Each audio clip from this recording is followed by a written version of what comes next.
part 2 of this 3-part listener Q&A, I dive into topics such as the void, my bodybuilding endeavours, what staying in shape really entails, what to remember on this health and fitness journey, dealing with social stigmas, and how I finally started getting results with women.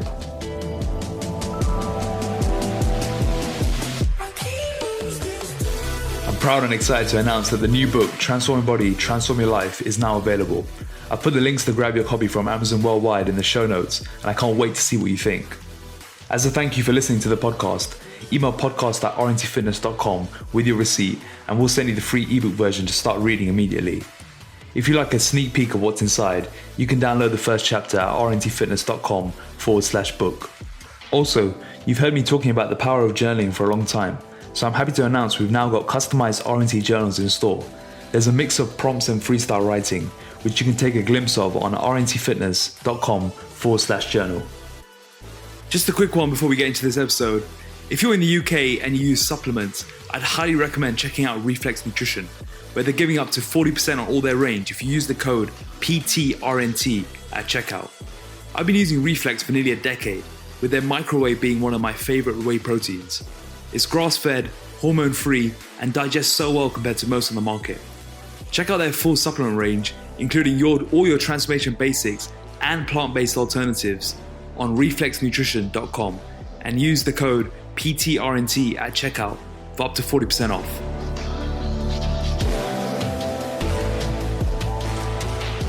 So welcome back to this Q&A special. Today we're going to be discussing long-term transformation journey, a lot about fitness, a lot of questions around how to stay in shape for life, which is really, really good. I'm really glad that people are starting to think long-term. People are starting to think why and how to stay in shape for life. So let's dive in. Let's get into the questions. So first one, what are you thinking about before and after you enter the void?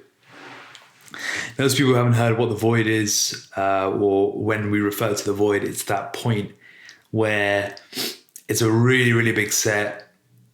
It's a potential PR. It's potentially you're going to beat the logbook, and everything just goes blank during that set. You're in the state of no mind, no thought. It's just nothing. You're completely at one with yourself. The void is one of the most special feelings for me when I train. And it's the place where all the BS from your day, everything just sort of, it just disappears, and you're just there, and you're just with yourself. You're with your body. You're just at one, and it's a very difficult thing to describe if you've not experienced it. But you can only experience it if you really take yourself to a place where you can't focus on anything else. You can't do this on an easy set of bicep curls. You can only do this when there's enough focus and there's enough challenge and there's enough intensity to block out everything else. Because if you slip the wrong way, you're either not going to make the rep or you're going to get hurt. And those are the periods where you really enter the void. And what I think about before, I think there's different levels to exercise that this is applicable. For 80% of the lifts or 80% of the lift that you're going to do in a session, it probably doesn't require the same sort of build-up that the real sort of void sets do. I think the higher the risk of the movement, the deeper it is, the more coordination, pausing, tension, all these things combined, the deeper it goes. For me, there's a few lifts like the hack squat, the Romanian deadlift, the leg press, the floor press. Like it's the big indicators where I'm going hell for the leather. I have a few rituals that I use. And most of the time, I'll visualize the first few reps of the set before I enter. And I try and create a level of singularity so that when I go into it, it just all goes blank. I'll talk, for example, with the RDL, I have a very ritual that lasts longer than the actual set. Is I'll chalk my hands, I'll chalk the bar, I'll chalk my straps. I'll put the straps on, I'll stand away from the bar. I'll then start looking at the bar, and I'll start thinking about those first few reps. I'll visualize the reps so I can see myself and feel how it's going to feel. And then I'll walk up to the bar, I'll strap my left one in, I'll strap my right one in, I'll take my right leg back slightly, lift my heel, and then I'll slightly shake that right leg. And my right leg will shake, my eyes will be closed, I'll be imagining those reps again. And then when I've done that enough, when I've seen the set before it's done, I've already done the set in my head. Then I step closer to the bar. I take 3 breaths whilst flexing and bending my knees, and then I'll go for it. Unwrap the bar, and then the set's blank, and then I put the bar down. And after the set, I just feel amazing. I feel like my mind is super clear, and at the same time, I'm pretty gassed as well because everything is so locked in. Like your core is really tight. Your grip is harder than ever. Everything is locked in. Everything is in sync. Everything is tense. Everything is tight. Because of that, there's a lot of neural requirements. There's a lot of breath requirements. And you feel pretty gassed afterwards, but you feel gassed with a clear mind and you feel completely at peace because you've hopefully hit a PR, but also you've just taken yourself to another planet for a couple of minutes. So that's the void. And I think the void is probably one of the reasons why training is such a massive part of my life, because it's just an incredible feeling. And you can probably tell from the way I'm speaking that it's hard to describe without actually doing it. So anyone who's wondering what the void is or has yet to experience it, start putting yourself under extreme challenge in a training environment. So, for some people this could be running. Some people this could be a specific class they do. Some people it could be yoga. It could be whatever. There's no specific to it. The key really is to be completely at one with your body and to be completely internalized and away from the distractions of what's around you. Question number 2. Why did you compete in bodybuilding and what drove you to that? So I've always loved powerlifting, and in the first 3 to 5 years of my training, I focused mainly on strength development. I was obsessed with getting stronger. I was obsessed with hopefully setting some good numbers in powerlifting. I always thought to myself, I'll squat 4 plates, bench 3 plates, and deadlift 5 plates. The elusive 3, 4, 5. I never really got there.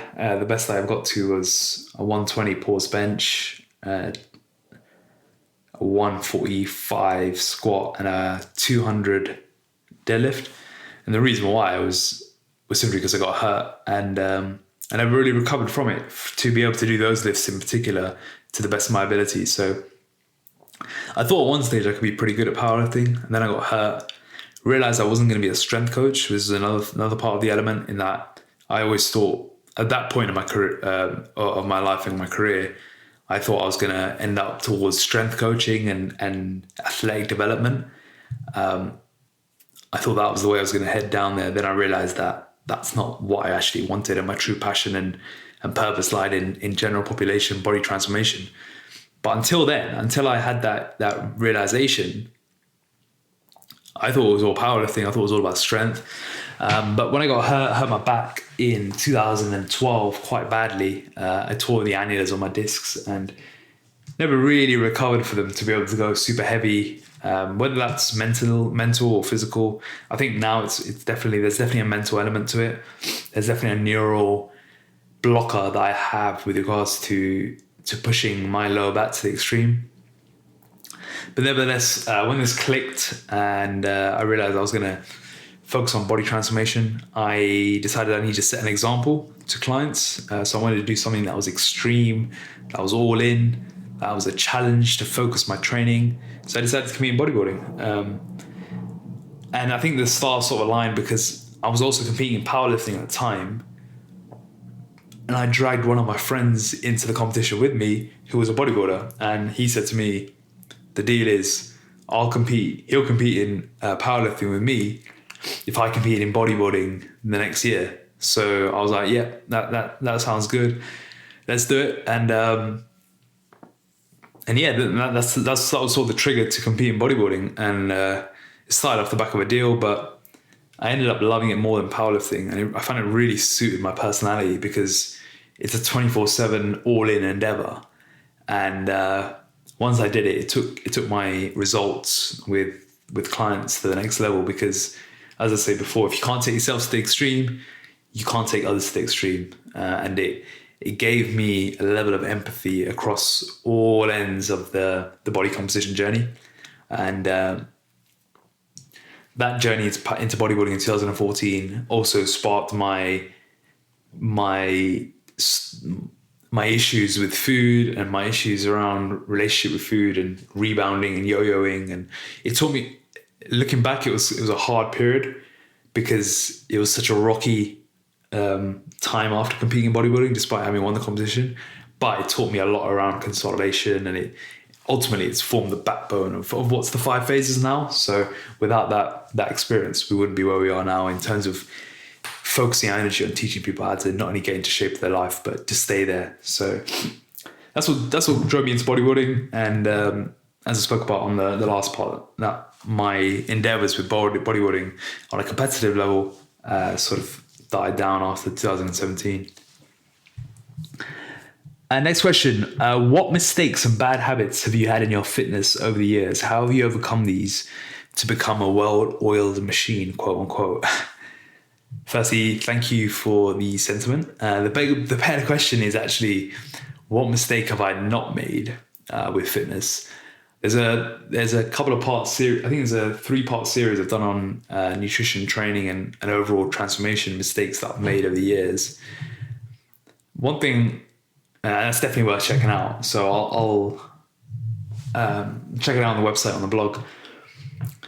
I think one thing I've learned is you have to go through all the phases in order to get to the elusive reward phase. And you can't cheat time and miles doing this. One thing's for sure is you probably don't need to take 10 years like it's taken me to get to that point. But to make it effortless, it's going to take you longer than you think it is. It's going to take you longer than a year, longer than 2 years, probably longer than 3 years to make it really, really effortless, because it takes so much tweaking, so much learning, and for the most part, actually, solving so much of the internal muck. So you can give yourself that peace internally to not want to continue to destroy your body. If we think about why we end up in bad shape, it's because we are, for the most part, harming our body and feeding it too much and moving it too little. Why do we do that? There is an element of education there, but there's also a massive element of underlying muck that we're feeding and suppressing through food and inactivity. And this takes a while, and this takes a long time to sort of process and make it so you feel effortless with your body composition. But it takes a while. It takes longer than a year. It takes longer than 2 years. But you'll find that as you go through the journey, as you go through the phases, it starts feeling easier and easier and easier, more intuitive, more auto-regulatory, more flexible. All the things that we want it to be, it starts to become that. So long as you follow the process, trust the process, engage with the journey, and all these things will start coming to you. So that's one thing I'll take away from this is going through the journey, going through the phases is the key here. Question number 4. What are the 3 most important things to remember during the journey? All right, 3 things. 3 things. I would say number 1, only you can put in the work, and it will be hard. We can give you the keys, we can open the doors, but only you can really walk through that door. So a little bit of an analogy there, but I think that's ultimately the key. I don't think when it comes to this this journey, it's impossible to have it as a done-for-you solution. Like, we can't just say to you, right, click of a finger, you're transformed. It just doesn't work like that. Like, even if you think about Botox and you think about, not Botox, gastric band and all these sort of weight loss solutions, instant weight loss solutions, they're instant weight loss solutions, but they don't fix the mind. And if you're not fixing the mind, you're going to be very unhappy in that new body, and you probably will fight it and probably end up back where you were if it's physically possible. So you have to put in work, and that probably leads to the second part of this. Second point I'd say is it's going to be a longer journey than you think. It's going to be a 10-year journey to really crack what you want out of this. I know I just said it might not take you 10 years, but I think the sentiment is it's going to take you a long time, especially if you want a physique, especially if you actually want muscle mass and tone. I think if you just want to get in shape and you want to lose weight and you want to learn how to keep it off, you can do this very quickly in comparative terms anyway.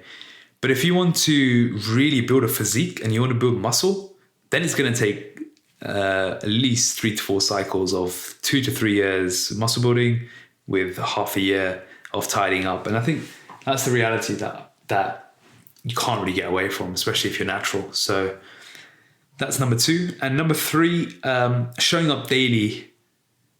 Yeah, showing up daily in some way is the best thing to do and beats a few days of brilliance. Like if you're brilliant on 3 days a week and you're terrible on the 4, you're not going to get anywhere. If you're 80% of the way 7 days a week over years and years, you're going to be very healthy, you're going to be very fit, and you're going to be unrecognizable. So showing up daily means you have to continually rewire your identity, continually rewire your behavior, your systems, your structures, your habits, etc. So it always beats trying to be perfect for a couple of days only.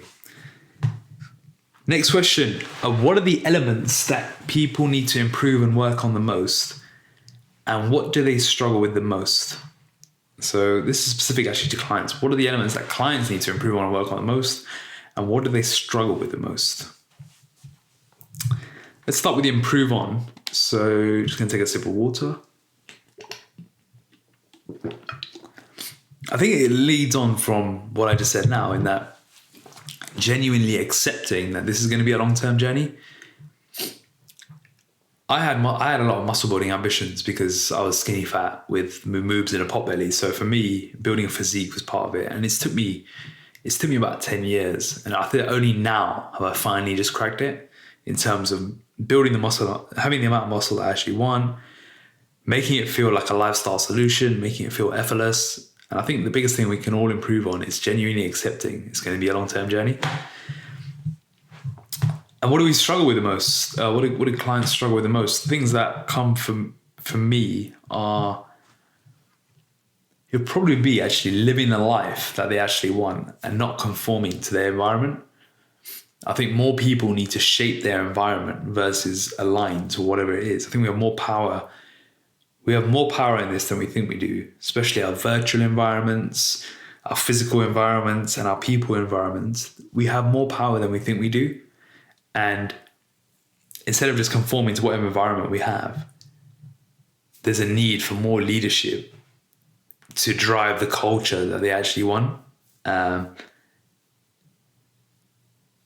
needs to be more leading of the culture that they're in for life, as opposed to just riding the high of the transformation. You know, when you get into shape for the first time, it's always high, exciting. Everyone's pleasing you. Everyone's giving you praise. If you post pictures up, everyone's giving you a like. You're getting a lot of dopamine. But what you have to do to really stay there is to make genuine shifts and actually tune into what do I actually want out of this? Like, what do I want out of this in my life, in my health, in my relationships, in my career? And then not actually be scared to follow through. So you got to follow through. Introspection plus action equals transformation. If we're just introspecting all day long, not doing any action, you're going to continue to live in that fear, that state of anxiety, that state of insecurity, and a state of like, what do I actually want out of this? That's the first, I'd say, struggle. The second one would be actually dealing with the muck for good.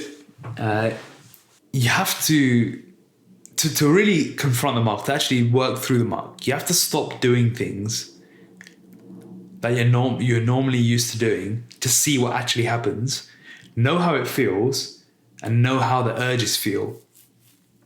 For example, if you're used to binging on food when something stressful happens, the first thing to do, and this is the hardest bit obviously, is to stop doing that.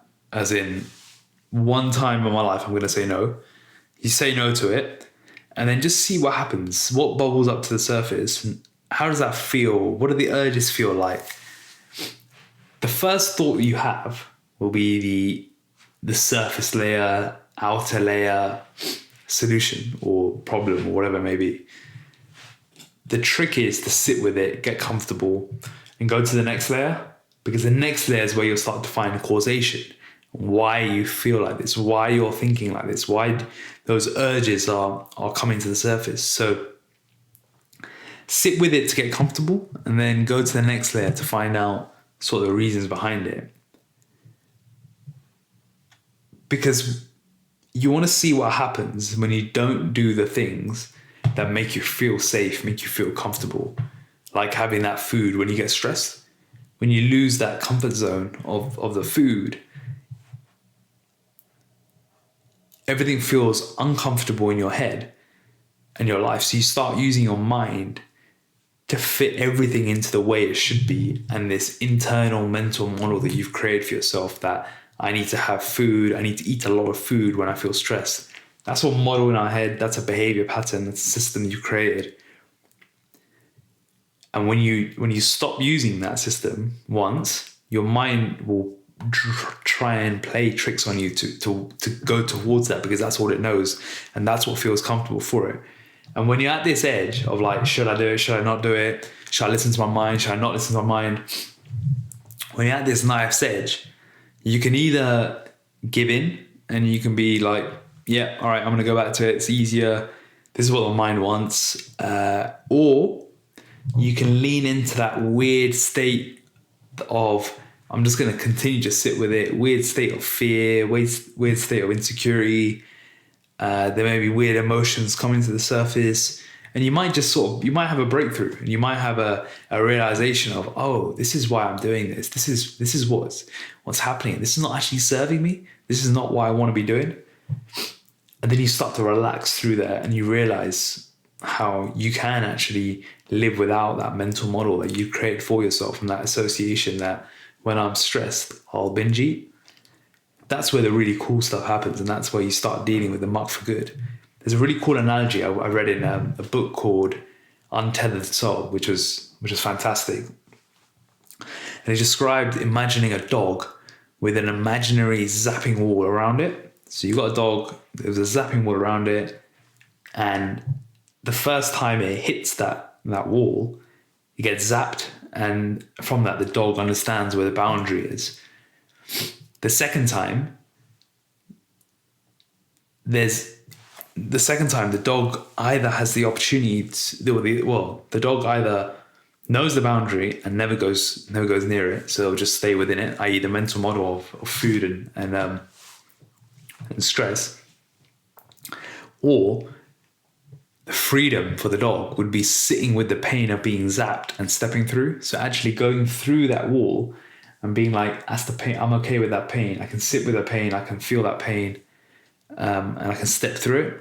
And then you're on the other side and you've had your breakthrough, and that's where the good stuff happens. So I really like that analogy. When I read that analogy, I thought of how applicable it is to what we do and how we can process our muck. So hopefully that helps, and hopefully people take a lot of value from that, because I think that that's a very difficult thing to do, but a very, very high value activity or a thought process. Next question. What keeps the drive/motivation going in long-term transformation? Okay, so 3 things I would say here. And then I can say some commonalities of those who I see who stay in shape for life. So the first one is having a genuine purpose of staying in shape beyond just physical reasons. I think if you're doing this for physical reasons only, that's great, but it's going to be limiting when shit hits the fan, when life gets in the way. You just think, I just drop my training, or I just drop my nutrition, I'll pick that up later on, because you don't realize and make the link between high performance in your priorities in your life and physical transformation. The second one will be having the right environment and the right community around you. You have to normalize this lifestyle. for you and your peers. So you have to make being healthy and fit normal. You have to make being in shape a normal activity, and that comes with it certain things like when you meet up with friends, you might go for hikes instead of dining at buffets. You may choose to do activities versus just sitting around watching TV. Like just little things like this that it makes healthy lifestyles more normalized. It makes healthy behaviors less of a judgmental thing. And you just, if your peers are high performers, if your peers are in shape, if your peers are thinking a certain way, you're going to be like that. And it's more chance that you're going to feed off that energy. So if your circle is not aligned to this, you either have two choices. You audit that, you make a decision to change it, or you can be the leader and start shifting the culture of it, as I spoke about earlier. Number 3 would be accountability with peers and yourself above overall. I think long term, those who do the best long term are those who can hold themselves accountable above everything else. They are self-accountable. They take ownership and responsibility, and they don't rely on anyone else to tell them what to do. They don't. Ultimately, you can't rely on a coach or someone to tell you what to do long term over the years. You have to hold yourself accountable and use guides and mentors and teams and experts to facilitate, to take you to that next level, to activate the 1%. But you've got to hold yourself accountable. And I think those who do the best long term are those who hold themselves accountable. And that kind of brings me back to sort of what the commonalities of those who stay in shape. And they would always be growth mindset. So they give feedback. They are always seeking growth instead of being fixed in their old ways of whatever their behaviors, habits, systems, mindsets were. They're looking at improvement and growth and discovery and that sort of path. The second one would be a willingness to learn. Those who stay in shape adhere to principles. They know the principles of health and fitness. They understand how to manage and manipulate variables as opposed to just blindly following plans. Number 3 would be total ownership and responsibility. No one can make you do anything. No one can, no nutritionist can't make you eat really well. A trainer can't make you move all the time. A person can't tell you to walk 10,000 steps. You've got to do this, right? You've got to put in the work. And it always baffles me when we have people who come on board and yet don't engage, and they come on board and yet we can we can go hard on them in terms of we can show a hard line, tell them that they need to give them a kick up the arse, but ultimately it's the only people that change are the ones that want to change. Like, you can't force people to change. This is not a done for you solution where you come in, we perform a surgery on you, and then you walk out and your mind, body, and life is all sorted. You've got to put in the work. You've got to put in the work. Number 4 is a long-term approach. It's playing the long game. It's saying no to quick fixes. It's saying yes to the long-term journey. Number 5 is a repeat of what I said earlier, a genuine purpose to be in shape. So you have a reason to be a high performer. You have a reason to do this. Number 6 is continued and prioritize self-care. So you're always linking health and fitness to whatever your highest priority in life is. It's very likely actually that health and fitness is one of your top priorities. It is a higher ranking priority and high ranking value, and it's a part of who you are. It's part of your identity now. It's just the way things go in your life, is that you're someone that takes care of your health and fitness. It's not something you just do for a period. And the last one again is having the right environment. It's auditing your circles, it's normalizing health and fitness, and it's being around people that think the same way. So those are the commonalities of being in shape for life, and that's what really keeps the motivation, the drive actually. So then motivation isn't actually needed. Motivation isn't needed to stay in shape for life, because it's just part of who you are. Okay, next question. Another one for you, AV.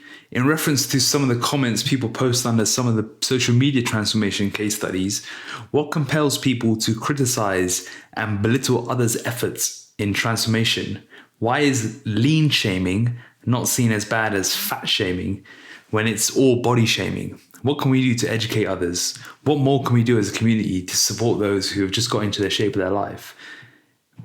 been through the wars to get there and might be dealing with a lot of social stigmas. Great question there. And this is something that's been happening for years. I think it's something that's going to continue happening for years. I wrote the post on social stigmas a couple of years ago that went pretty viral after one more silly, stupid, unnecessary comment and negativity thrown at the person, and compelled me to write that. And since then, one thing I have noticed is social stigmas are more aware. People are more aware of them as they're going through it. However, when receiving it, the people that are dishing it out still aren't aware of these sorts of things. And I think there's a few reasons people do it. First is, and they're all different reasons that will apply to different people. The first is when people dish it out because they're insecure and someone else's change has held up a mirror to their own insecurities. This is a very common one, especially when you see people, it's very spitefully comment, very spitefully attack people for making change. This is definitely the reason. The second one is around a lack of education of what's actually happening, both how unhealthy people are in the before and how healthy they are now. This can be either done, this is often like for people who, they're not doing it for malicious reasons. They're just doing it because they just don't know. They don't know what's going on. They don't know what's happening in terms of the change. Typically older people, they don't know that what they were before is actually unhealthy. And they don't know that now they've made a real positive change for themselves. So a lack of education on what's actually happening is a big one. Lack of education on the long-term journey itself. This happens, again, this is a more spiteful crowd where they'll see someone get lean and they'll attack them because they're looking quote unquote skinny. They just haven't gone through the muscle building journey yet. So they're just not aware of the long-term journey and that you need to get lean first before you can build muscle. And the people in the before, there was no way they could do both at once. There was no way they could just shed a few pounds. They needed to drop a substantial amount of body fat in order to be sensitive enough in order to build muscle. So a lack of education on the long-term journey itself is a massive part of this. And number 4 is, and this is something that not necessarily starts off spiteful, but it can be a bit annoying and then tends to turn around once you do this, is they don't realize why it's important to someone else. They'll see someone else doing the journey and think, why are they doing this? Well, what's the whole deal here? And once you explain to someone why it's important to you, that makes a huge difference in the way the perception starts to shift. So yeah, that's a big one. I personally still scratch my head over why fat shaming is seen as worse than lean shaming. Because if anything, people should be disgusted at people who have no respect for their own bodies and decide to get and become fat. I'm sorry to say it so bluntly, but that's the reality of what's happening, and it's always seen as a really bad thing to fat. I'm not promoting, by the way, I'm not promoting any sort of body shaming, but if you're just comparing the two, fat shaming and lean shaming, people are being scrutinized. And I've seen some horrible, horrible comments of people being told that they look ill, they look horrible, it's just, there's some disgusting stuff said. And when you see people who decided they don't want to be fat anymore, they don't want to be overweight anymore, they don't want to feel like they're feeling anymore, they want to take control and they want to live a healthier lifestyle, they shouldn't be disgusted at that. They should be inspired, empowered, and applaud that and think, you know what, that's fair play to the guy or the girl or the woman or whatever, whoever it is, and let me do the same, or let me try and make some improvements myself. Not lambast them for doing it. And people tend to do the latter because they haven't done it themselves. They wish they could, but they haven't done it. And they know it's hard. And it means taking charge, control, having some resolve, which most people just don't have. So it's easier to be a hater. It's easier to belittle people because actually putting in the work, actually deciding, you know what, I'm not going to live this lifestyle anymore, is a lot harder to do. And people don't want to do that. So yeah, it's still baffling. It still baffles me. I don't think shaming of any behalf is going to help anyone. I don't think there's any conducive element to it. But why lean shaming happens still, and why it's considered even a thing, is just, it's mind-boggling. People can lean shame and get away with it. People can fat shame and they're told that they're the worst type of people on earth. And it's just, it doesn't make any sense.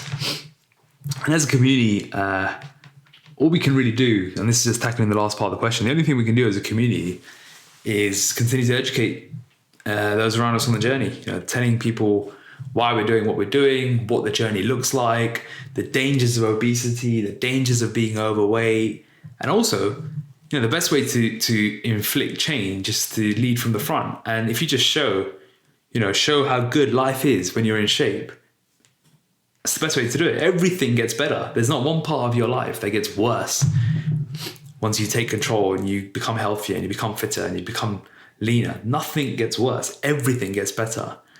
And the only thing we can do as a community that believe in this is to live and breathe it, and inspire change by leading from the front. Don't just talk about it, act it, and people will change over time. Next question: do you ever feel that you're unable to relate to the female population? And if so, how did you overcome it? Or how do you overcome that? So, in all honesty, earlier on in my career, I actually did struggle with this. I struggled with helping females, with working with women. But after a few years into my career, I actually realized it's actually not too dissimilar to working with men. Most of it is actually the same. There's obviously there's some different elements to it, but it's not too dissimilar to working with men. And because I struggled with it right at the start, I actually intentionally didn't train many women until I decided, I think I remember it was 2015. I was like, my goal this year is to get more female results than male results, because I need to crack this. I need to crack the code of how to do it. And so I set the target, made it happen, and my confidence changed from there. And ever since, it's never been an issue. So that was what it really was. And in terms of relatability, it's never really been an issue. I think females needing to work with females is far too overrated. In many cases, I actually see it working the best the opposite way. I also think, on that same note, males not working with females is just stupid, because female trainers can get results with males.